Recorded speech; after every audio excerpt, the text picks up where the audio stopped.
சங்கே முழங்கு சங்கே முழங்கு. தாய் தமிழ் உறவுகளுக்கு வணக்கம். வருகின்ற சட்டசபை தேர்தலை முன்னிட்டு ஒவ்வொரு கட்சிகளும் தன்னுடைய வாக்காளர்களை கவரும் விதமாக பல்வேறு கொள்கை முடிவுகளை வெளியிட்டுக் கொண்டிருக்கின்றார்கள். இது வரவேற்கத்தக்கதுதான். ஆனால் இந்த 10 லட்சம் கோடி கடன் வைத்துள்ள திமுக அரசாக இருந்தாலும் சரி, இதற்கு முன் வாங்கிய அதிமுக அரசு 5 லட்சம் கோடியோ 6 லட்சம் கோடியோ வாங்கியிருந்தார்கள். அதையும் சேர்த்து இப்போ திமுக ஒரு 10 லட்சம் கோடியாக உயர்த்தி விட்டது. வருகின்ற நாட்களில் அதிமுக ஆட்சி அமைத்தால் அது 15 லட்சம் கோடி கடனாக மாறிவிடும். இல்லது திமுக ஆட்சி அமைத்தாலும் அது 15 லட்சம் கோடி கடனாக மாறிவிடும். ஆனால் இத்தனை லட்சம் கோடி கடனை அடைப்பதற்கு இந்த இரண்டு கட்சிகளும் என்ன திட்ட அறிக்கை வைத்துள்ளது? நாங்கள் ஆட்சிக்கு வந்தால் இத்தனை லட்சம் கோடிகளை இந்தந்த விதத்தில் அடைக்கின்றோம் என்று வெள்ளை அறிக்கை ஏதாவது கொடுக்கிறார்களா மக்களுக்கு? இதனால் தான் என்னமோ தமிழக ஜனதாதளம் கட்சியின் தேசிய செயலாளர் பேராசிரியர் ஜான்குமார் அவர்கள் சொல்கின்றார்கள், அதிமுகவும் திமுகவும் ஒரே குட்டையில் ஊறிய 2 மட்டைகள். இதை வரவேற்கத்தக்க கருத்தாகத்தான் நாம் பார்க்க வேண்டும். மக்களும் அப்படிதான் சிந்திக்கிறார்கள்.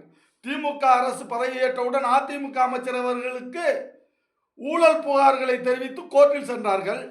அதிமுக அரசு பதவியேற்ற போது திமுக அமைச்சர்களை கோர்ட்டிற்கு கொண்டு சென்று ஊழல் வழக்கு பதிவு செய்தார்கள். இந்த 2 வழக்குகளும் என்ன ஆயிற்று?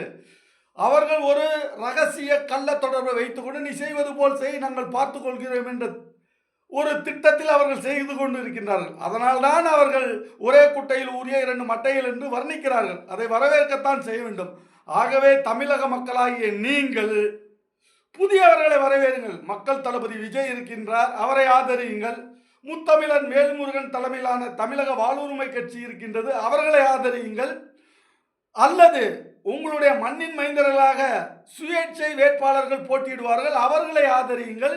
இப்படி ஆதரித்தால் தமிழ்நாடு விளங்கும், உருப்படும். தமிழ்நாடு கடன் தட்டுப்பாட்டிலிருந்து மீண்டும் எழுந்து வருவதற்கான வாய்ப்புகள் அதிகரிக்கும். ஆகவே தமிழக மக்களே, தயவு செய்து கேட்டுக் கொள்கின்றோம், மக்களை கேட்டுக்கொள்கின்றோம், நீங்கள் புதியவர்களை வரவேற்றுக் கொள்ளுங்கள்.